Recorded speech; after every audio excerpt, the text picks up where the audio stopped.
we'll get started. And we'll thank Representative French for the treats today. You know, that is kind of the unspoken rule of the committee. If your phone goes off or your computer makes noise, you better bring candy the next day. So anyway, well, welcome to the committee. Look forward to our presenters today. We'll go ahead and start out with bill introductions. Do we have, I believe we have the Attorney General's office has a bill introduction today.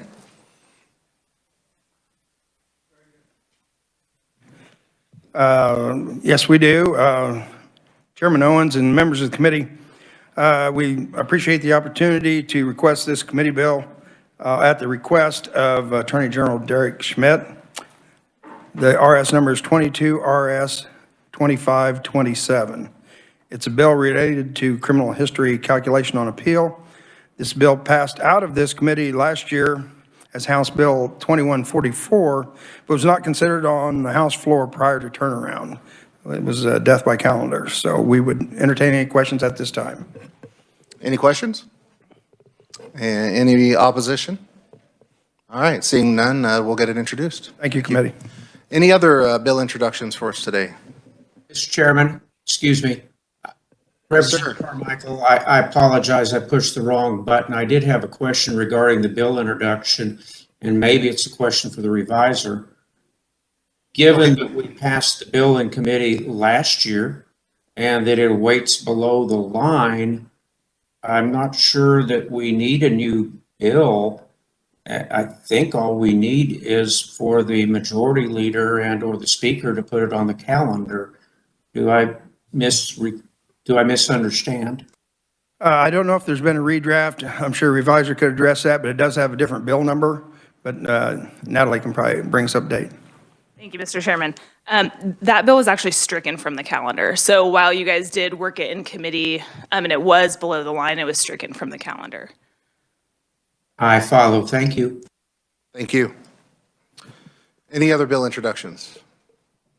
All right, seeing none, we'll go ahead and move to our presenter today. If you guys would join me in welcoming our Secretary of the Kansas Department of Corrections, Secretary Jeff Zamuda, will be sharing with us an update from the Kansas Department of Corrections. So the time is yours, sir. Certainly. Thank you, Mr. Chairman, members of the committee. It's good to be here with you today. Appreciate having the opportunity to come and present on a number of issues impacting our operations and other aspects of the agency. Just before I get started, I want to introduce some staff that I have here with me today. I have Hope Cooper, who's the Deputy Secretary of Juvenile and Adult Community-Based Services. Joel Raby, who is the Deputy Secretary of Facility Management. Randy Bowman, the Executive Director of Public Affairs, is with me today, as is Margie Phelps, our Executive Director of Programs and Risk Reduction, and they'll be the ones that help me answer your really tough questions.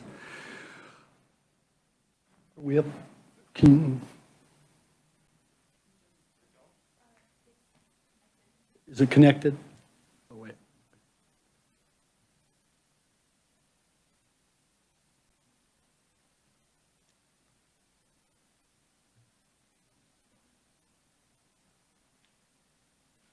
So issues that we've been asked to address in today's presentation include our staffing, current staffing situation, the 24/7 facility pay plan that Governor Kelly has come forth with, capital improvement projects in the organization, community supervision, and then just some other miscellaneous updates in the organization.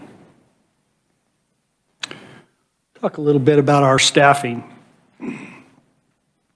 We're not alone in our current staffing problems. Our staffing issues are substantial. They're the most challenging that I've seen in my entire 34 years in corrections. But we're not alone. There's a nationwide shortfall of qualified candidates to fill positions.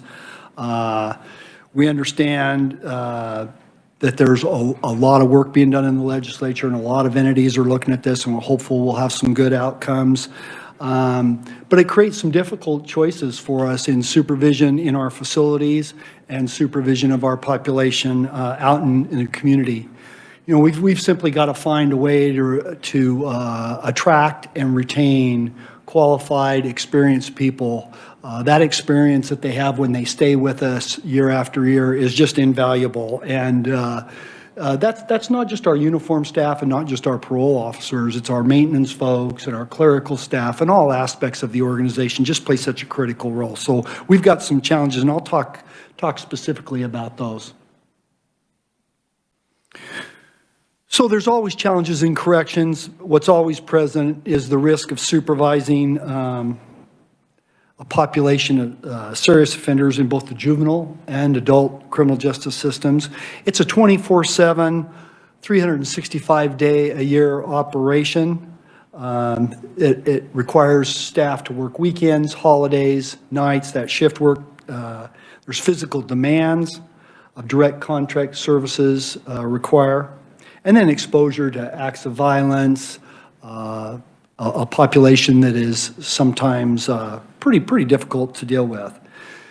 So on top of that, today we have additional challenges, again, not just ours, but others, with the views on social justice, race, and bias that it's out there, increased expectations of the workforce for flexible work hours, opportunities for greater work-life balance, expectations of the current workforce for work-at-home opportunities that certainly working in our facilities don't lend itself to. And then it just appears that there's diminishing numbers out there in the workforce. There's just not as many people available to work. So that has just exacerbated our issues that we've commonly had.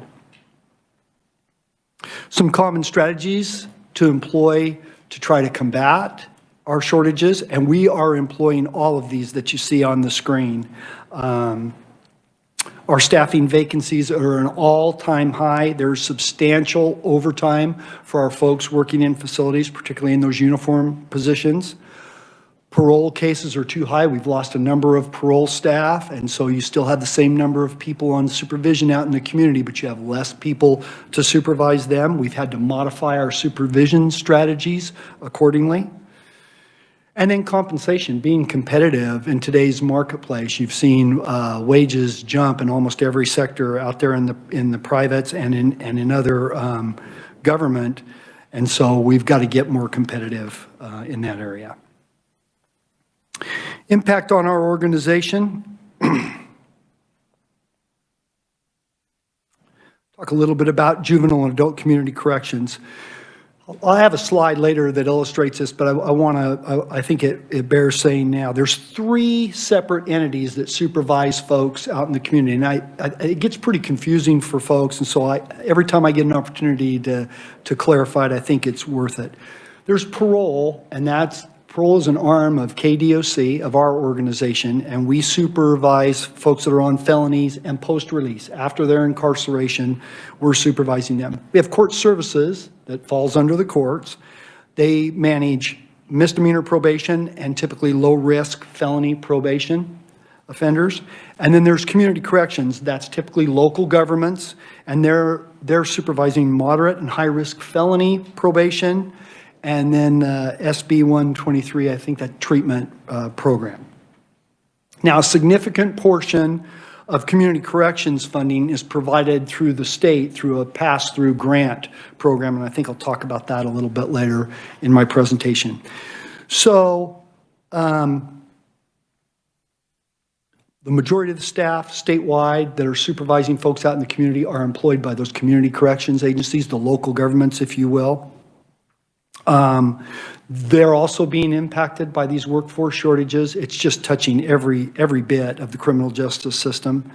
Additionally, the folks in court services received a substantial pay increase for their supervision officers and 70 new positions, which really created a need for them to fill, and you can imagine where those folks came from. So there's a lot of challenges out there in community supervision. Adult community supervision. Shortage of parole officers is currently reducing the supervision of persons on post-release supervision in our communities. We don't have enough bodies to supervise them as we once did. Our average number of vacancies per month has more than doubled. We've got a lack of applicants, which is required. We have a number of vacancies to fill, obviously. Caseloads are fairly high, and then with 15 vacancies, that's the equivalent of 125 individuals that would not be supervised. So those 825 have to be redistributed to other caseloads. Makes it a little bit difficult to supervise those numbers. You don't get to spend the time doing the behavior interventions, guiding those folks, providing the support they need. So when officers don't have that time to spend and do those behavioral interventions and help provide that support, there's a greater chance that person's going to fail. And what fail looks like is commit a new crime, maybe relapse, combination of a number of things. We have to prioritize our resources when our numbers are down and when the caseloads are higher.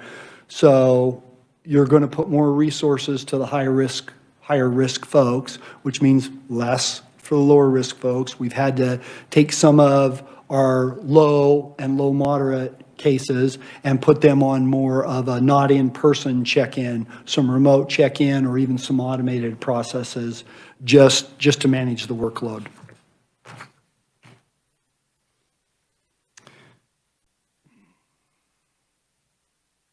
So our workforce needs are also impacting our ability to deliver programming and treatment to our population to help change that behavior and, again, give them the tools to be successful. In last fiscal year, we turned over 30% of our programs and reentry staff. That's way too high a number to be losing all that experience and all that talent. Applications for those positions are typically internal, as we're not competitive with other employers. And then the payoff is ultimately the number of people that we're able to serve and get in the programs has been reduced by 1/3. That's probably going to have an impact on recidivism. Those people are going to release on a specific date. What we try to do is get them that programming, get them that treatment before they release so they have those tools. And there's some post-release treatment as well. But not getting that to fully a third less of them is probably going to have an impact on our recidivism. Time will tell.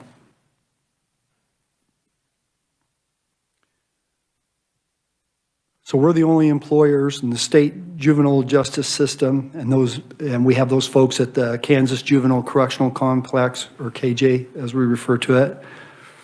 We have 68 uniform vacancies there at KJ today.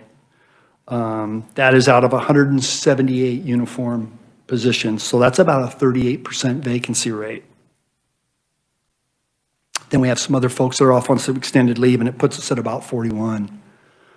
Way too high. Those folks are working overtime on the regular. Population projections, we would have needed to expand housing at KJ in November. We've found some ways to manage around that and consolidate the population into fewer units. Fewer units take fewer staff to operate. We've done that system-wide, but we've done that at KJ as well. One of the issues that's created with that, the more people you put into to the allotted space, it's designed for that, but the more people that are in on those tiers, the more behavioral issues you have with those kids and the more challenges that you have. So we've certainly had some challenges at KJ.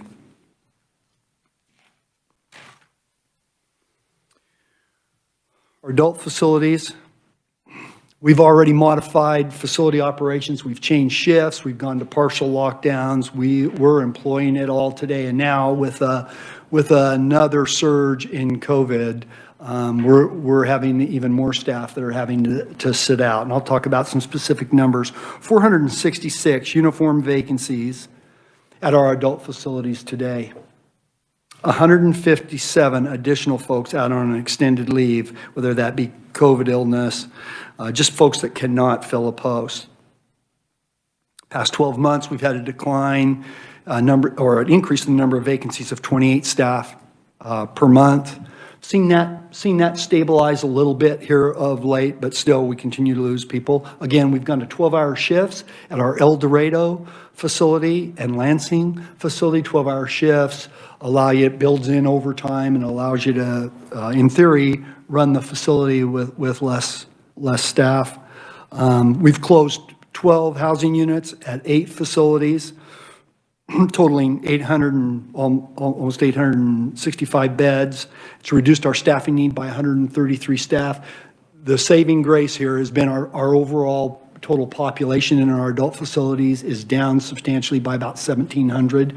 If we were not down that 1,700, if we were at numbers that we were pre-pandemic, I don't know what we would do. We would not be able to run our facilities with the staffing pattern that we have today. So that has been a saving grace. Again, we have partial or full lockdowns at multiple facilities. That varies from time to time. And I am concerned with the most recent surge and the numbers of staff we're seeing that are contracting the virus, where we're going to be here in the foreseeable future. Our overall population has been stabilized in the adult population has been between 83 and 8,400. That is down from a high of about 10,100 pre-pandemic.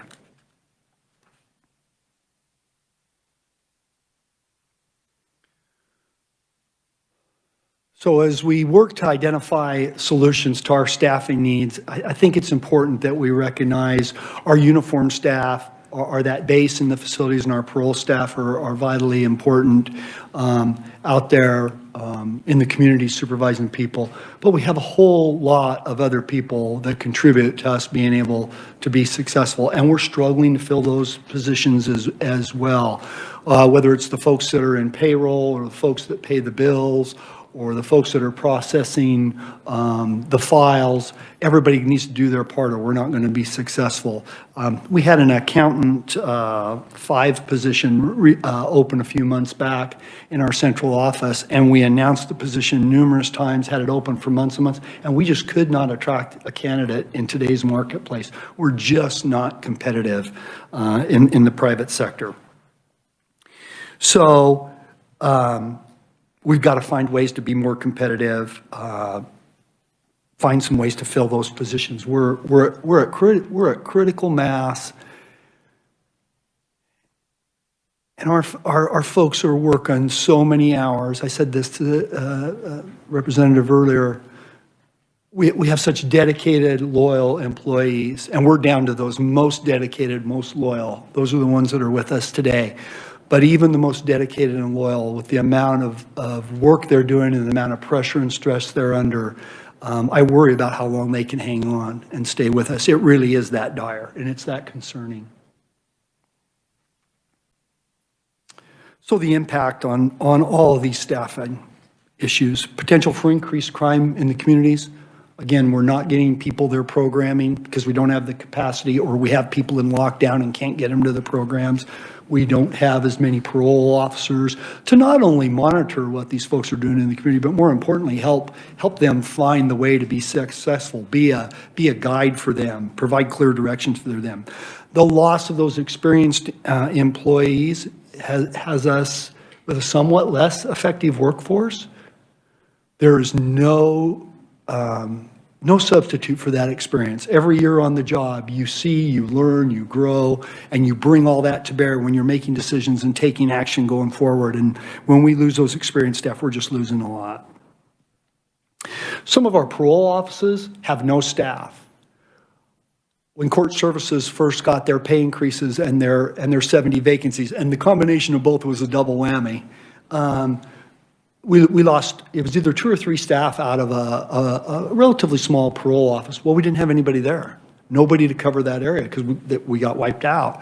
So we have people driving an hour to get to that area to help supervise the people, and then they've got to drive an hour back. Well, that's not a very effective and efficient use of their time when we're already shorthanded. So it's causing us some issues there, not able to staff all the offices. And then our supervisors, both in the community and in facilities, are spending the majority of their time just working. They're side by side with their staff, whether it's manning a post or helping supervise a caseload, and they spend little time supervising, mentoring, guiding their staff. Our overtime costs are up about 49% over FY21.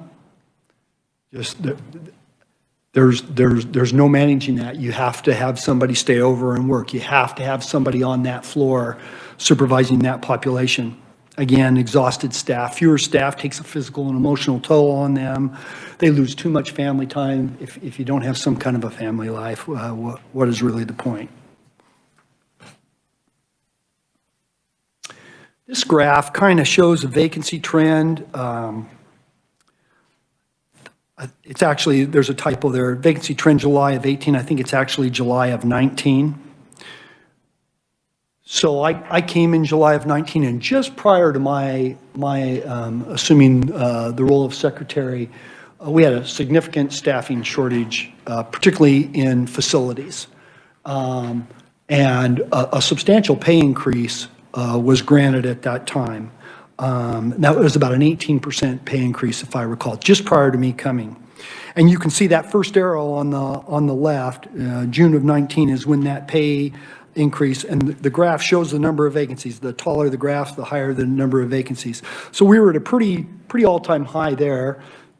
That pay increase hits, and you can see where it starts down, down, down. And then in April of 2020, that's the arrow in the middle. That's the first confirmed COVID-19 case in a KDOC facility. That was at Lansing.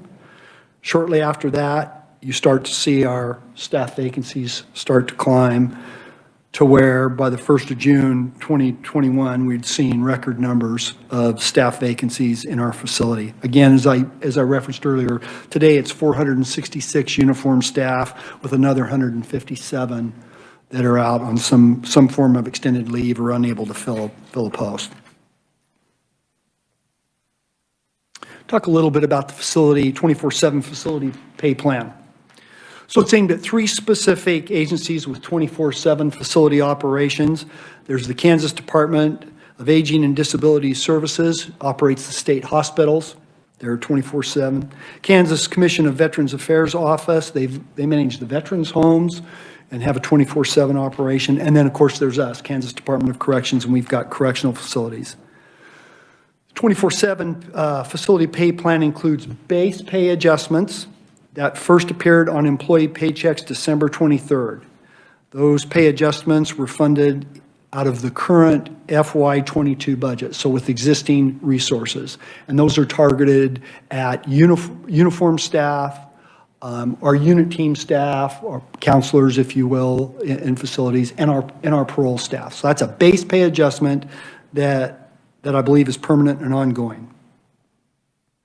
Then the other part of the plan are 4 temporary pay differentials that required legislative approval. Spark Task Force recommended on December 10th that those be approved. State Finance Council later approved that on December 17th.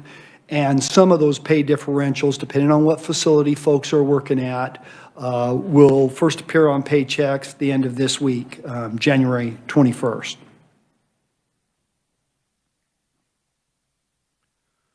So a big thank you. Thank you to Governor Kelly for coming forward with the plan. Thank you to our Joint Committee on Corrections and Juvenile Justice Oversight, who heard us in the fall.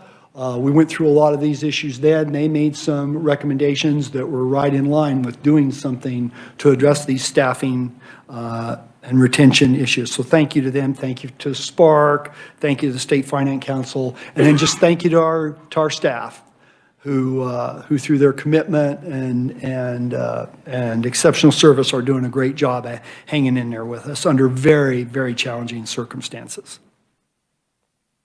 Talk a little bit quickly about base pay. I think I've covered this. Again, it addresses an immediate need for large portions of our labor force. Those 3 groups are the largest to combined, or by far the largest portion of our workforce. So those folks are getting the base pay increase. This is what it looks like, base pay for juvenile and adult uniformed correctional officers. The plan includes a component to promote retention of new hires. So the starting pay remains the same for those correctional officers, but what there is there's a 2.5% increase if they stay for 3 months. There's another 2.5% at 9 months, and then if they're there at 12 months, it's an additional 5% increase for a total of 10% increase if they stay for the first 12 months. Again, designed to promote, hey, stay with us, and there will be something there for you. Plan provided all current uniform correctional officers with more than 3 months of experience a pay increase ranging anywhere from 2.5% to 11%. I think it had to do with some compression and experience and all that stuff. D of A did all the calculations on that, and I think they're going to testify tomorrow before committee on how they developed the plan. So that base pay on this slide does not reflect any of the 4 pay differentials that might be applied. And I'll talk about pay differentials in just a minute. Base pay for unit team and parole officers. Again, unit team or corrections counselors, unit team supervisors, et cetera, parole officers, as you can imagine, folks out supervising folks out in the community. Starting pay increased from $18.26 to $22.16 per hour.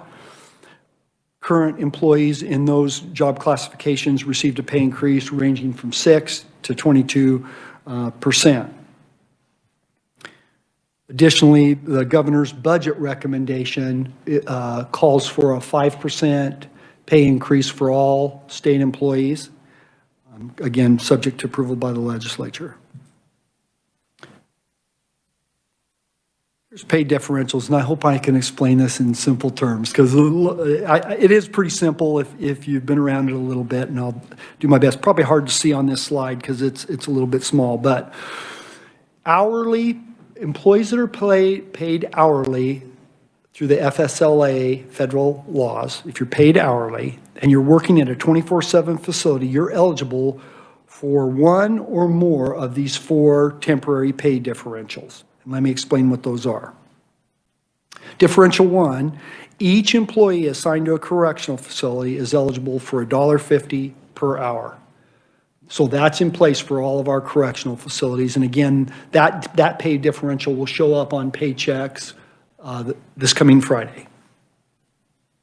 Differential 2 is for all uniform security staff, counselors, and unit team staff at all facilities, and that's an additional $2 per hour on top of the $1.50.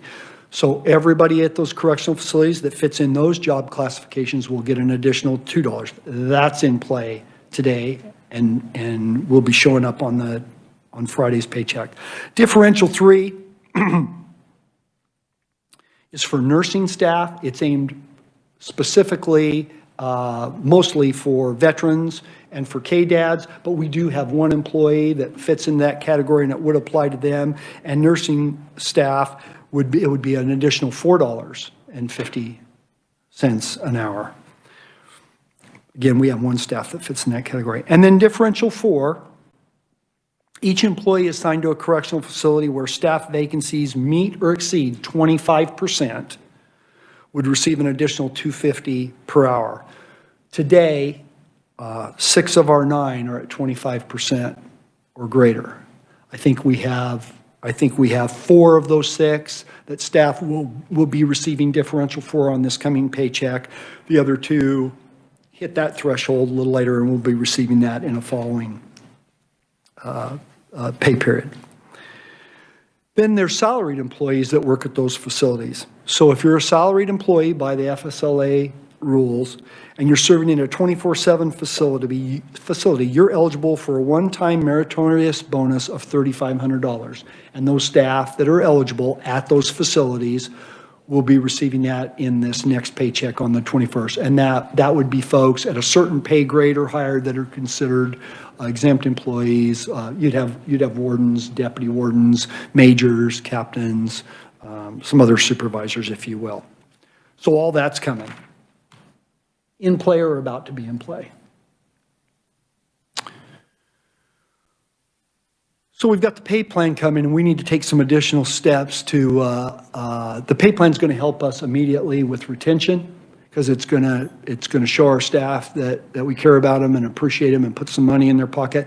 But we need to do some stuff to get some replacement folks in the door. So we repurposed an existing position. We're going to get more creative in our recruitment, modernize it a little bit more. Our staff do some great jobs recruiting in the traditional methods. We're not so good in non-traditional or more cutting edge, like digital platforms, maybe social media. We're not as active there as we could be. So we've repurposed a position that can focus just on that, making us a little more cutting edge and doing some innovative things with our recruitment. Updating our advertising to reflect the pay adjustments, those retention increments for new uniform staff. And then in conjunction with our union for our adult facilities, ks, this past year we revised our overtime practice. We reached an agreement on that. Previously, we were a little bit everybody doing it their own. The practice that we agreed to that we have in place today is more equitable. It distributes the overtime more equitably, fairly, in a very deliberate process. And while it's not necessarily making our overtime numbers go down or lessens the burden of doing the overtime on staff, it does spread that load more equitably and give staff, there's a mechanism there, it gives staff an opportunity to volunteer for overtime and drop down on a list so they don't necessarily get mandated when it's less convenient for them. At least manage that to some degree. So we're thankful for that.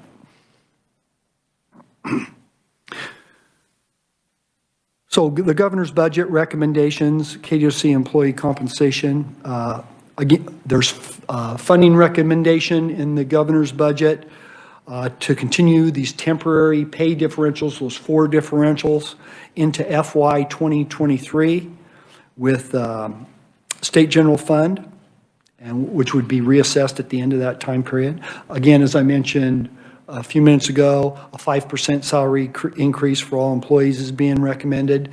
And then the governor is recommending juvenile and adult correctional officers moved from CAPERS into Kansas police and fire retirement program. I think that was one of the part of the conversation in the committee this past fall was there a way to do something different in retirement? So we're thankful for that all those are being given consideration. We think they'll all be helpful. Talk just a little bit about capital projects and infrastructure. For those of you that have been around a little bit, you know we have 2 projects, fairly significant projects going on. One is in Winfield, at our Winfield facility, and one is in Lansing.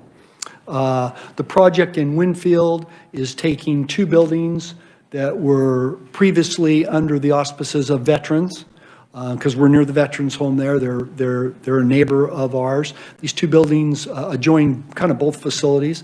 We would take both of those buildings, one which was designed for long-term care, and we would convert those into about approximately 241 beds to house our older geriatric cognitive care population. That population's growing, adult population, particularly in our male segment. We really don't have a good place to house them. This would be a great facility for that. So we've got that project, and then at Lansing, in the old what they called the East Unit, kind of up on the hill, used to be the minimum custody unit. There's one building there that's not as in bad a condition as the others. The X Unit, we're going to repurpose that building, create about 200 beds, and that'll be a substance abuse treatment. We have a need to increase our capacity for substance abuse. So both those projects are in the works, have been a little bit for some time. They've been delayed a little bit, some of our design, kind of rethinking how we're doing things. I think we've got the bids out. We expect those bids to come back pretty soon, award it to contractors and get started. I would tell you, we're targeting the fall of potentially opening those, but we're also being told that supply line shortages could create issues. For instance, getting steel can be problematic, all that kinds of stuff. So when we're actually able to bring those online might be a little bit anybody's guess. These are photos of the 2 buildings, the Triplet and Funston building at Winfield, that will both be renovated, and you can see costs there. There's also a new dining and kitchen facility being constructed in conjunction with those. That'll be a brand new building. Today Today, we send some of our population down to the veterans home. They work in the kitchen there to prepare meals for the veterans, and they prepare all the meals for our Winfield facility, and they're all trucked up to the facility. By building a new kitchen and dining hall, we achieve getting our population out of the veterans' home environment, which I think is good for everybody. Knock on wood, we haven't any problems there, but we don't want any problems there. And so that's good for veterans. And then number two, we don't have to go through all the logistics of trying to keep meals warm and get them up to our population and have a place to feed them. So that's an addition to the 2 housing units. And then there's a photo of the Lansing X unit, which again would be for 200 beds for substance abuse. We have a lot of old facilities. We really do. We took Lansing, our Lansing facility offline about 21 months ago, and I'm going to talk about that a little bit. And our committee in the fall came and toured the old Lansing, and I honor the tradition, I honor the history, I even love some of the architecture with the Gothic and the stone, but trying to manage our incarcerated population using modern correctional practices in a facility that was part of it was built in 1863 is not good. And we have other facilities that parts of them were built in the late 1800s, some in the early 1900s. So, and we're having a harder time maintaining those facilities. We're falling a little bit farther and farther behind. So we put out an RFP, a request for proposal. There's companies on a national scale that will come in, go through all your facilities, do an assessment. They'll point out areas where you have substantial infrastructure issues, some that are maybe more moderate. They'll give you some guidance on areas where, hey, this may have outlived its useful life, what you need to replace, what's a life safety issue, those type things. So we commissioned that last fall. We don't have a final report yet. We should have that here in the next few weeks. And then we'll use that report to help guide us on repair projects, infrastructure upgrades, maybe requests to the governor and the legislature on repair and replacement going forward. We're looking forward to getting that assessment. We do continue to fall farther and farther behind in maintaining those facilities. We have a budget item that's repair and rehabilitation projects, and it's funded through the Correctional Institutions Building Fund, and that was set up in 1996. And we in essence get 10% of $50 million transferred from the state gaming revenue fund. So in essence, we get just under $5 million to do our repair and renovations statewide. Well, that number's been pretty stable since either the late 90s or 2000. It has not increased. And if you apply it to inflation, if you put it against the consumer price index from that time to now, 5 million then, you need about 9 million today to have the same buying power. And I would venture to say with the way prices are going on materials and goods, it's probably need even more than that. So we've got some work to do there to play a little catch up, and we'll continue to pursue that through the process. So there has been no adjustment at this point in that appropriation. Again, we'll continue. We've also added 1,700,000 square feet since the time that fund was initially established. Lots of building space. I invite you, I encourage you, I implore you, come visit our facilities whenever you have time, day or night, weekend, escorted by me or my staff or unescorted. We would welcome you anytime. Come see it, touch it, smell it, taste it, listen to our staff. I think you'll come away with a really good perspective of what's going on in our facilities, and we welcome you anytime. Let's talk about the Lansing Correctional Facility. Again, we've been in there about 21 months now. Kind of had to hurry up and move. We were having problems in that old facility. We had disturbance, we had COVID outbreak, and we just had to pick up, cut the cord, and move almost in the middle of the night, although I think it took us a couple weeks. It has improved things immensely there. And when I first got here in 2019, I remember late that summer, we were having problems at Lansing. We had some acting out, problems with the population. And I remember going out on a Saturday to meet the warden out there and just walk around and kind of see it for myself. So it's an August Saturday. It's probably close to 100 degrees by late morning. And I can remember going in to a housing unit, and the humidity and the heat, it just knocked you back when you walked in the door. And two things that struck me and stick with me today is, one, that population's going to be pretty irritable in that situation. You know, it was probably 85, 90 degrees on the tier. I don't know what the percentage of humidity was, but in my house, if the temperature gets to 74 degrees and it's not cooling, I'm irritable. That population probably lacks the pro-social skills that we might want them to have. They can get pretty dangerous and pretty irritable. Two, our staff are in there all day. Many of them geared up. They're wearing layers of clothing, and they're subjected to that all day. And to get relief for fun, and it happened while I was there that day, our population sets fires to mattresses. They short out their electrical, and they somehow get the mattress. And what that does is smolders, puts off all that nasty, toxic smoke that you can imagine from plastic on a mattress. And what it requires us to do is evacuate everybody from the unit. Our staff have to respond, go into a smoke-filled unit, all that toxic smoke, open doors, get people out, and get them out. Well, they would do that 2-3 times a day on a regular at the old Lansing facility.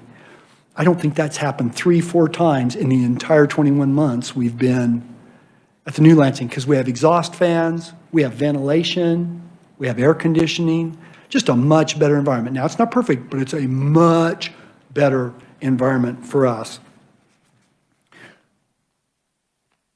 This slide illustrates behaviors and what we've seen improvements. So the dotted red line is the population. And the population's dipped there. I told you the overall population is down. We've reduced the population at Lansing, so you see the population has dipped a little bit. But then you see all the different undesirable behavior or incidents that occur by the population. Those have dropped down below what the population's dropped significantly. Our numbers of serious incidents are much less at Lansing today, and I attribute that. We have in general the same staff doing a great job there.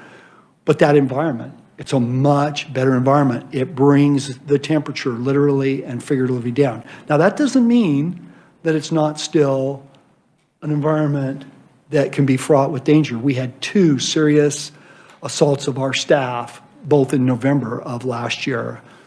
2 officers in units that were seriously assaulted, sent them to the hospital. So the potential is always there, but overall, it's a much better environment for both our population and our staff. We believe that environment matters. Let's talk a little bit about community supervision. Get a little more in depth here. Here's that chart I talked about earlier that kind of describes the 3 different entities. The judicial branch has court services, and you see who they're supervising. And then you have the executive branch, and it's kind of split into 2 different factions there. You have the local government, which does community corrections, and then you have parole, which is KDOC. And again, as I mentioned earlier, community corrections receives a substantial amount of their funding through a grant process that's administered by us. The funding comes to KDOC, they apply for grants, and we have certain standards that they have to meet and adhere to, and they get that funding.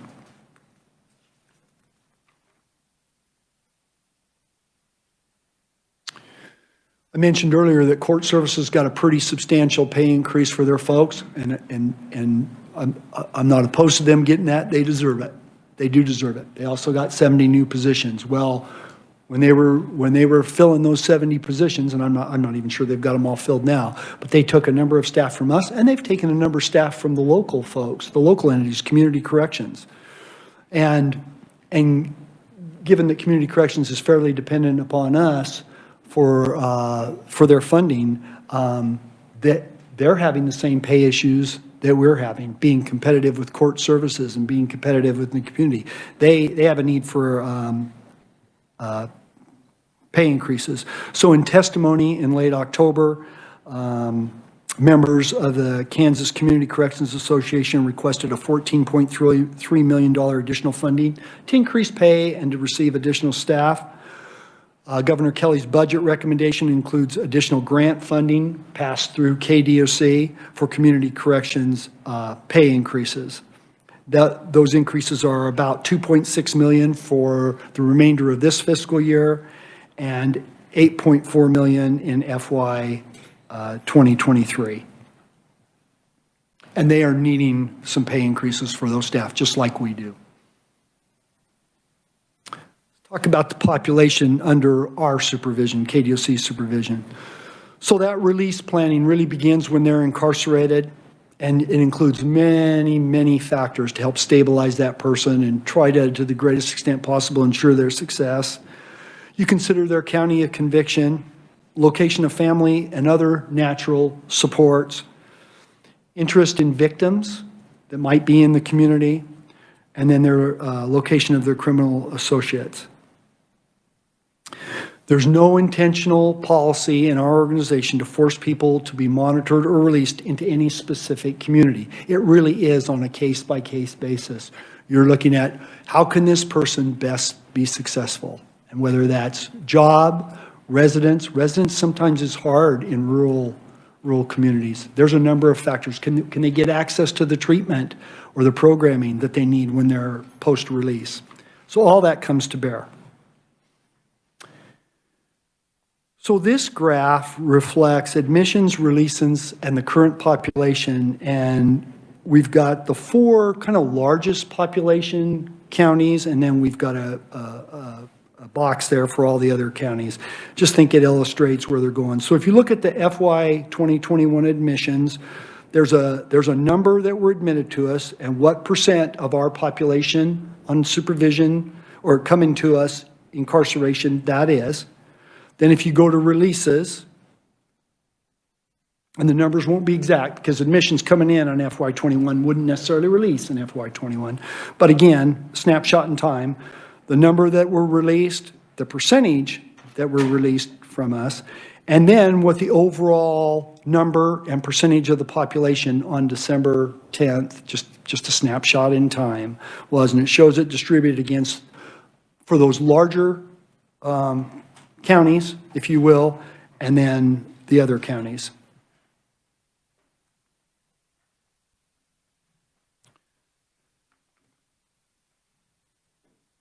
So some good news.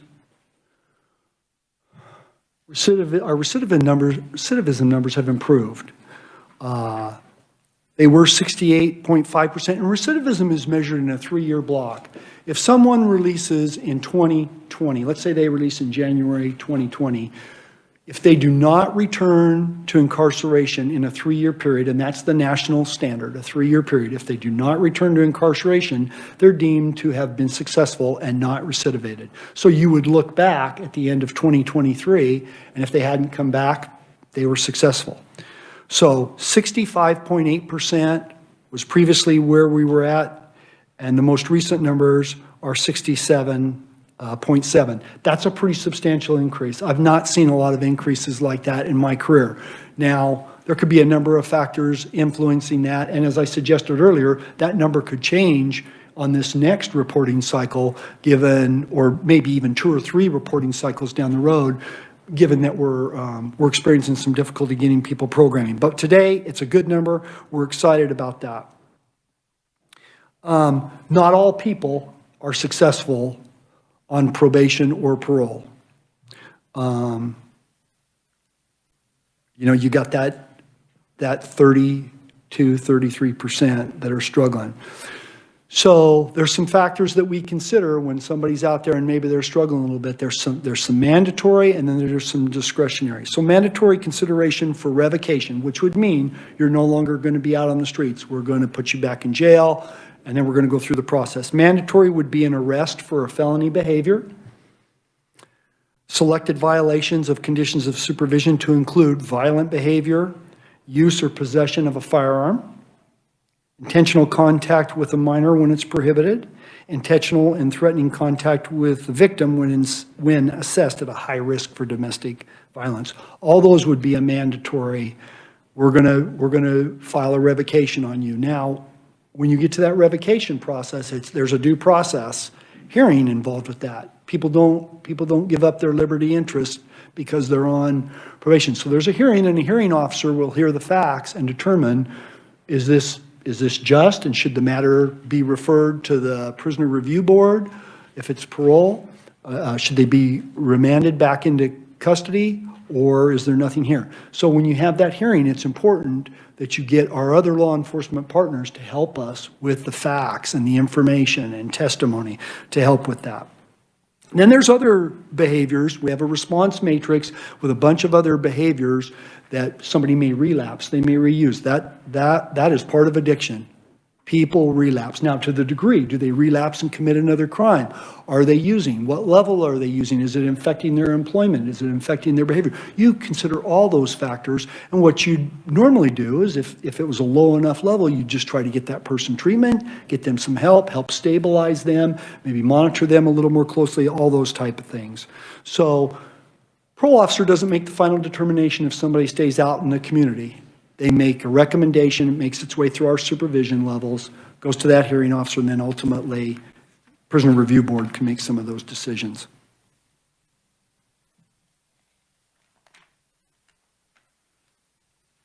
Let's do some updates, what else is going on in the organization. Again, I referenced the Joint Committee on Corrections and Juvenile Justice Oversight meeting, I think it was in October of last year, and had a number of the Joint Committee on Corrections and Juvenile Oversight. We're working with them. That's not the same committee. I apologize. So we're working with them. They have a newly formed communications committee to do outreach, work with our partners more. We're going to work with them on how better to manage those evidence-based programs, account funds. We're contributing to the discussion with JJOC on restoration of the $21 million that was from the evidence-based fund that was swept last year. Governor Kelly's budget recommendation includes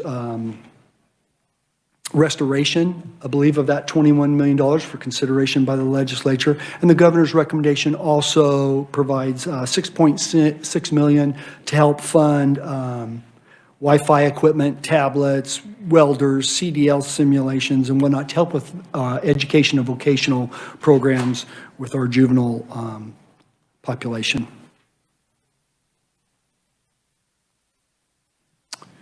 Governor also made some additional funding recommendations for our organization.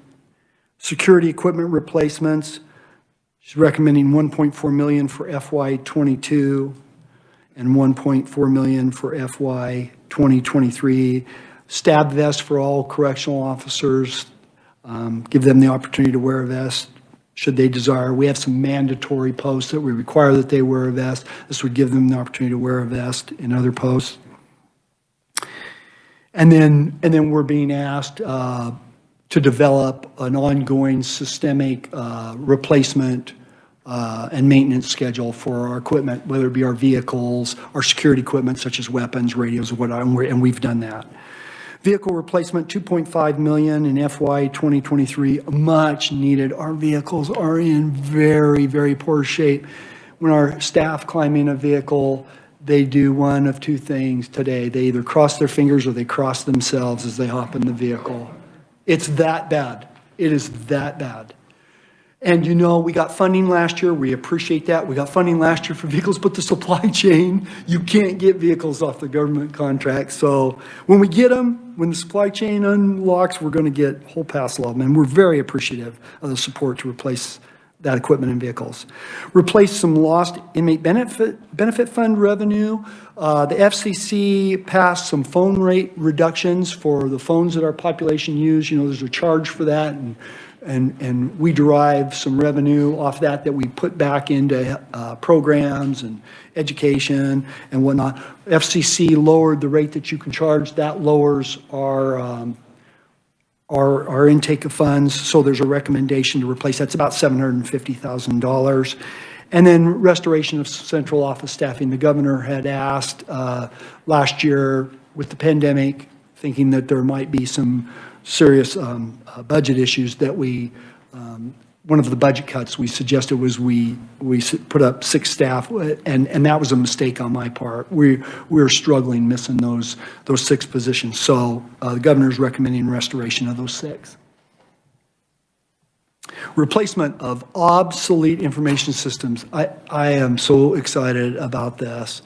For those of you who have not heard this, one of our offender management systems is a DOS system from like 1978 or 1980. I mean, nobody knows how to fix them.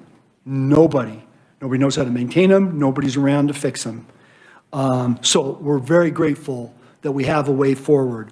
We've labeled the project Athena. Phase 1 is substantially complete. We've got some cleanup to do on that, and we've contracted for that. We've got probably about 75 to 80 issues, some of them small, some of them a little bigger, that we've got to work out, but we're working on those. We, and I'm pointing to myself, did not do a very good job of managing the project. Our folks that worked on it did a tremendous job and worked hard.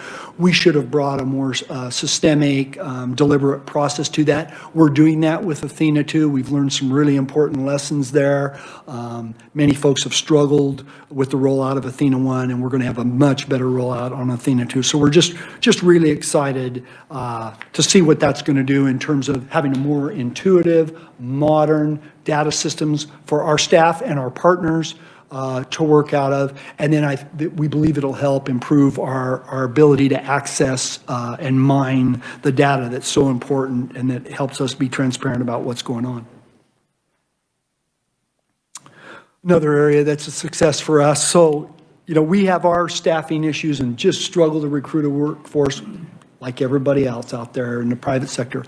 Well, the upside for us is more and more private industries coming to us and saying, hey, you have a workforce, could we partner with you and find a way? That is right up our alley. We have data that if we have somebody in one of our facilities, an incarcerated person, one of our residents, work in a private industry's job for 6 months or longer, they are 20% more likely to get a job that pays a livable wage upon their release.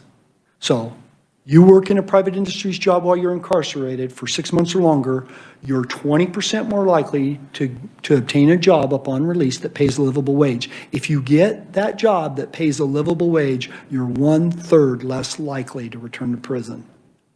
Those are big numbers. That's a big factor for us. Not the only factor, but it is a big factor. So we're excited about the opportunities in prison industry. A couple of years ago, our joint committee went and toured our Topeka facility. We were just struggling to find work opportunities and training opportunities for that female population. That has completely flipped. Back in October of 19, we only had 63 of our residents involved in a work opportunity, private industry or traditional correctional industry program at Topeka. Today, that's 233. Just a phenomenal change. It's changing the whole culture there. Just a great, great opportunity.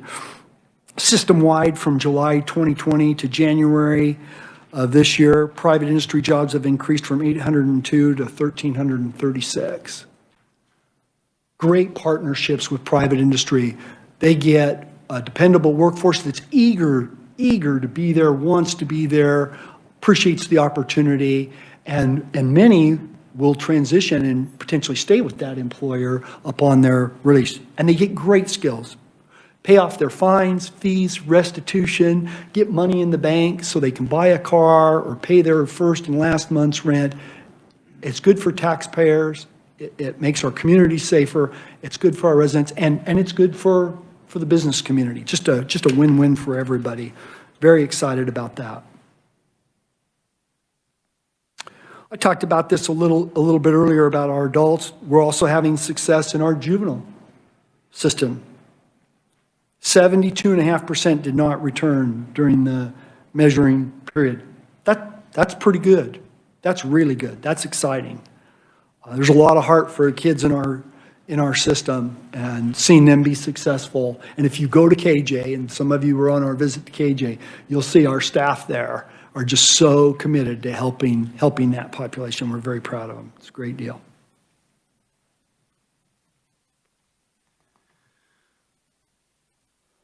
Let's talk about some population numbers. You'll see the numbers there for our juveniles, about 167. In March of 2020, it's down. We're 150. On the adults, as I mentioned earlier, we were over 10,000. We were almost 10,100 in April of 2019, right around the time just before I came. We're down to about 8,300, and thankfully that's helping us in a number of ways, particularly with our current staffing crisis. And then in parole, the numbers are down a little bit, but not comparable to what's going on in our facilities. You'll see the numbers are down there a little bit. But as those vacancies in our staff increase, we still see the caseloads going up even though the numbers are down. Mr. Chairman, that concludes my presentation today. Again, I want to thank the committee for the opportunity to come and present before you and share this information. At this point, myself and my staff would stand for any questions you may have. Wonderful. Thank you, Mr. Secretary. And I know we have some questions from our online friends. But first and foremost, thank you guys, thank your team, thank your staff for their work. I can't imagine the challenges. Well, I can imagine based on what I've heard, but the challenges have certainly been monumental over the last year or two. And it's obvious you have some fantastic staff and fantastic leadership leading the charge. So thank you for that. I wanted to ask specifically, and I think your slide actually speaks to this, but there was this accusation, if you will, of a disproportional number of parolees in Wichita or the Sedgwick County area being placed there per se by KDOC. But based on the slide that I'm seeing back on page 19 or 38, depending on which one you're looking at, it appears that it's really proportional compared to their inputs and their outputs. Is that fair to say? It is pretty proportional, Mr. Chairman, members of the committee. And the data for that was mined from our OMIS system, Offender Management Information System. That was simple enough that I could kind of remember that. Usually our acronyms aren't that simple. That was mined from that. That's the same system that we feed information to the Kansas Sentencing Commission from. Thank you for clarifying that. I know that was on a lot of our minds. I also wanted to ask you, have you started, well, first of all, thank you for addressing the community corrections pay issue in this budget. I know that was very much front and center over our joint committee this year. As far as the new pay structure, have you started advertising for that? Are you seeing an increase in the number of applicants? Any update from that perspective? Yeah, Mr. Chairman, members of the committee, I don't think we've seen the impact yet, to be honest with you. We've been processing the pay, getting it in. What I believe it's going to do is stabilize our current staffing. I have little doubt of that. And then we've got to get out there and get creative and really be telling our story on getting more people coming in. We have not seen an uptick yet, but I think it's a little too early to tell. People might be a little skeptical that the money is really real till they get it. And so they're really going to start seeing it this next pay period. And then that creates a buzz out there in the community as they're talking to their neighbor or whoever. And that's when I think we'll start to see benefits. Thank you. Representative Carmichael has had his hand raised now for probably better than 30 minutes. So we'll go ahead and start with him. Well, thank you, Mr. Chairman. I hope you all can hear me well. You can. Let's pick up where my friend the chairman left off, the Wichita Work Release Center. And I'm sure it was just a misstatement. I certainly wouldn't consider the information we received from Sheriff Easter as an accusation. But I think, Secretary Zamuda, that the numbers that you just showed us are comparing apples to oranges because you're looking at commitments in the same year as you're looking at releases. And so you're coming up with numbers 27, 26, 27, 28% both ways, but you're not matching it with the inputs to the system over time. But do you have any explanation as to why it is my sheriff, my police chief, the Wichita Eagle, KWCH TV, and me for that matter, are under the impression that 50% of the people released out of the Wichita Work Release Center are from Wichita and 50% are from elsewhere in the state. Do you have any clue as to why data from very reliable people on all sides seems to be so disparate? Yeah. Mr. Chairman, representative members of the committee. So the numbers I presented here aren't necessarily the numbers of releases from Wichita Work Release. I think you were very specific about Wichita Work Release Facility. So maybe I could talk about Wichita Work Release for just a moment. Wichita Work Release is right in downtown Wichita. It's about 250 beds. It's an open dorm setting. We've had that building for a number of years. I think we inherited it from somebody.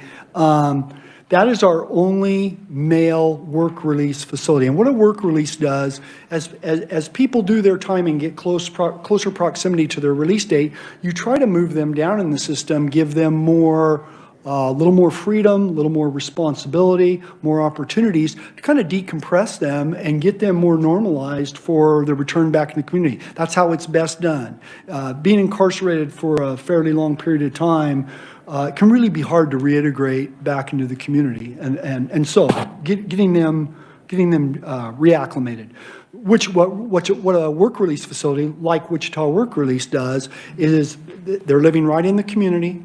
They're out working in the community by day or by night, whatever their shift is. They come back there. They're paying off their fines, their fees, their restitution.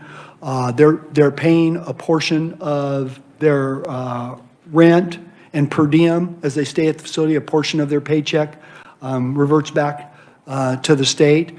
And then the hope is, under the best of circumstances, the hope is that when their release date comes, maybe they've got that good, stable job.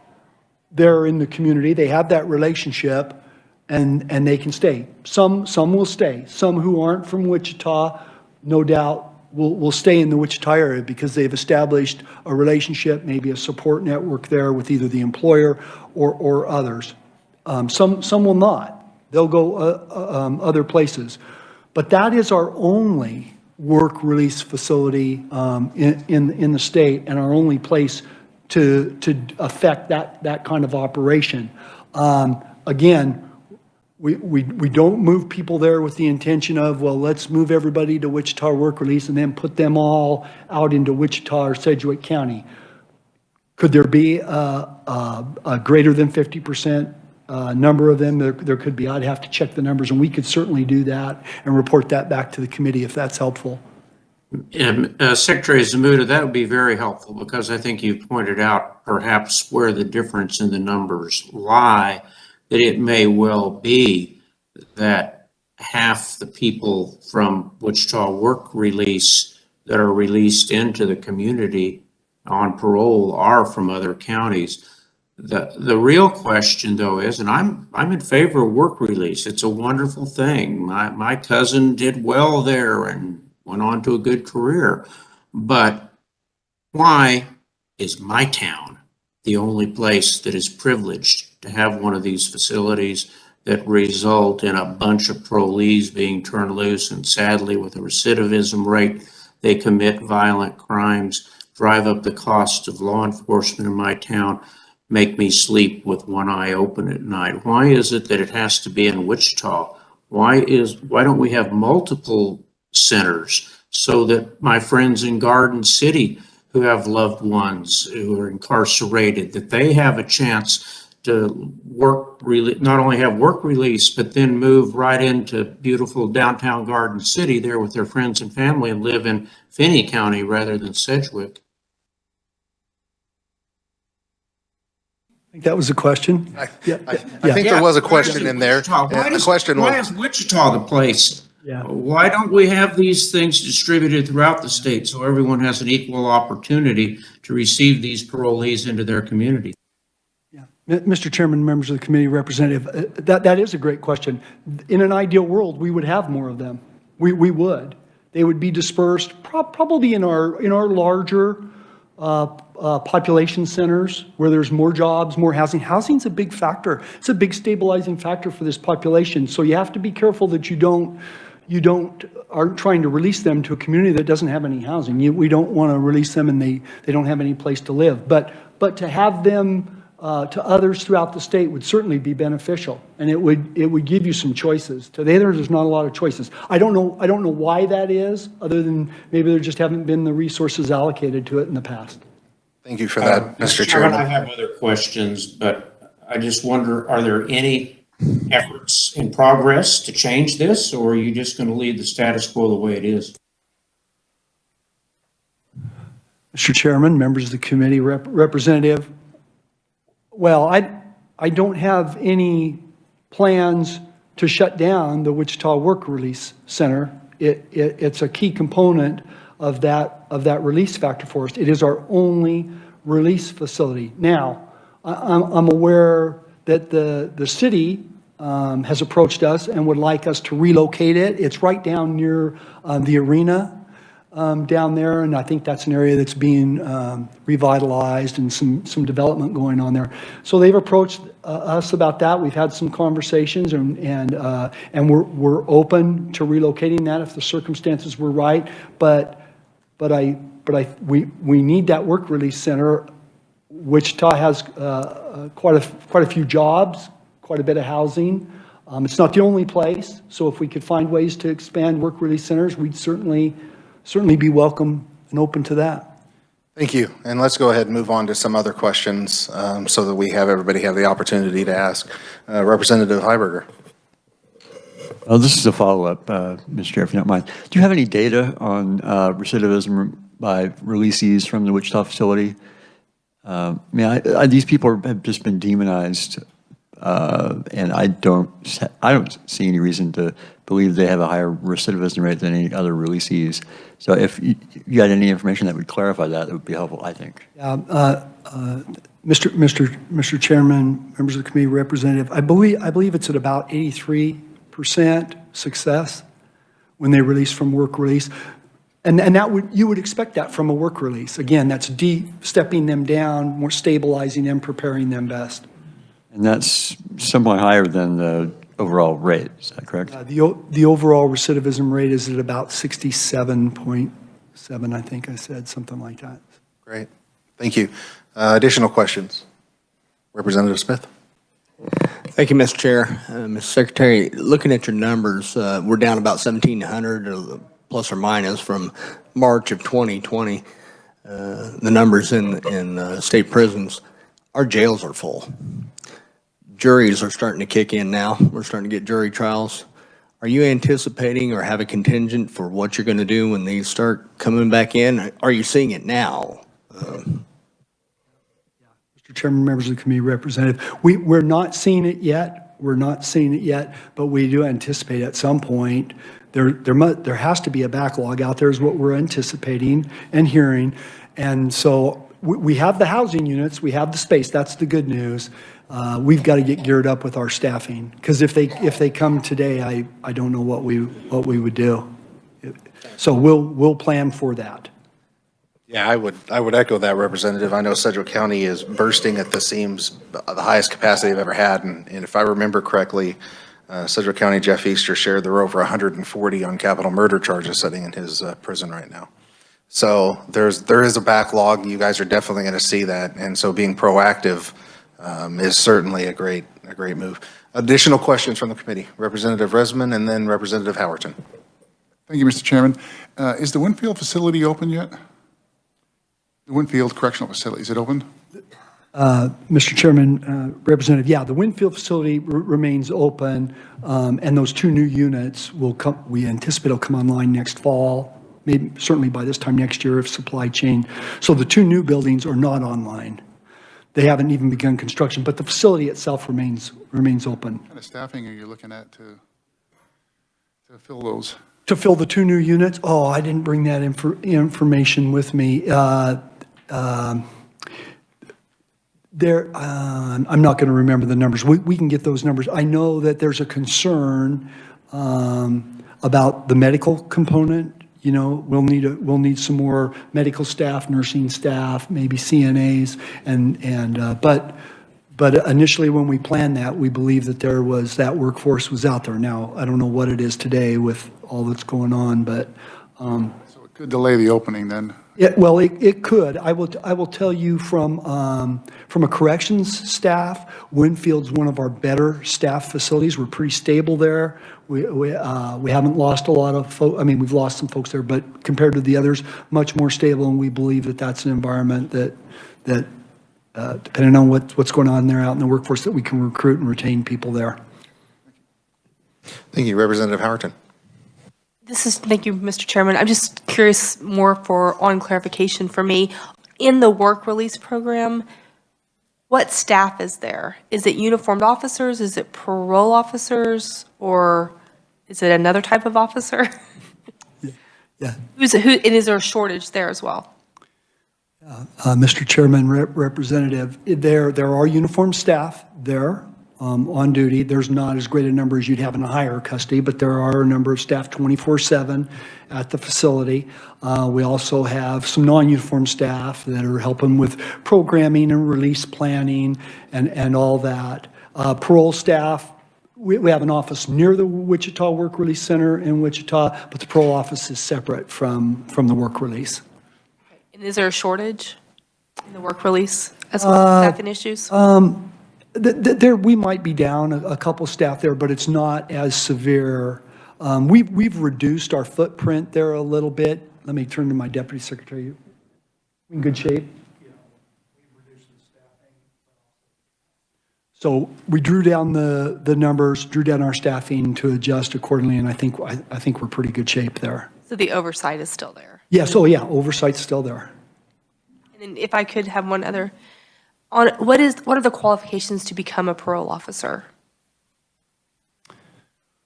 Oh, I think yeah. Does your degree have to be in criminal justice? Okay. Bachelor's degree in criminal justice or related field is the primary. Is that by law or statute? I think it's just our standards and our qualifications in the job classification. Additional questions, committee? Representative Osmond. Thank you, Mr. Chairman. You spoke a lot about the lack of workforce, and I think the primary cause of it was monetary funds and getting more funds into it, getting more people. Then the question is that the only cause of it? Is there a skill gap? Is there a problem with the applicant pool? Is there an educational issue that's at play here? Great question. Mr. Chairman, members of the committee, representatives, so there is more to it than just the pay. First of all, just speak to facilities. There's a real misconception about what working in a prison is like. So that right there can be a limiting factor for a lot of potential folks in the workforce. They have one idea what the work is like, and it almost always doesn't line up with what it's actually like. It's really much more than a quote-unquote guard turning a key. It's much more dynamic than that, much more challenging. So we don't have a lot of people come to us. It doesn't appeal to them off the get-go. Then you know, when you're dealing with this population, subsegments of this population are very difficult to manage. It's a very tough job. And a couple of segments that I would point out are restrictive housing folks, the folks that are the most disruptive, the most violent. That's a very challenging population, but even more challenging is our mental health population. We've become the repository, the greatest single provider for mental health beds in the state of Kansas. And that's not just Kansas, that happens on a national level in corrections. And that population is just very challenging to manage, and it creates a lot of stress for staff. You combine that with very regimented schedules. You're working shift work, and somebody has to be there from 6 a.m. to 2 p.m., and somebody from 2 p.m. to 10 p.m., and somebody from 10 p.m. to 6 a.m., and rinse and repeat every day. It's very rote, and it's very regimented.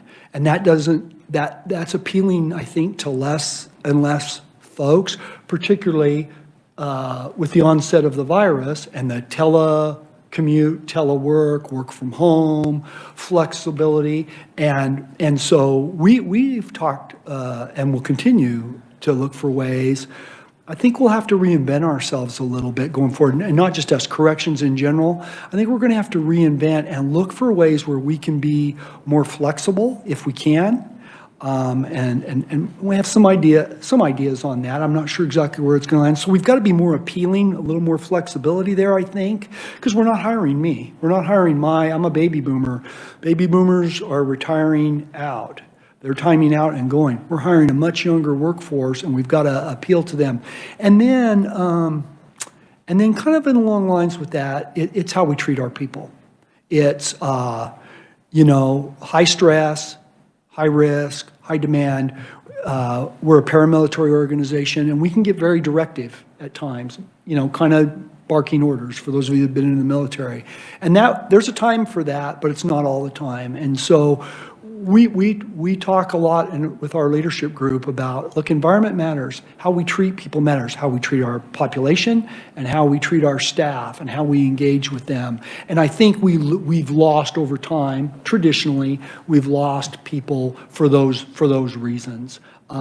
We'll have to do the pay in and of itself will be a tremendous boost, but it can't be just the pay. It's got to be those other factors to sustain staying out of staffing shortages.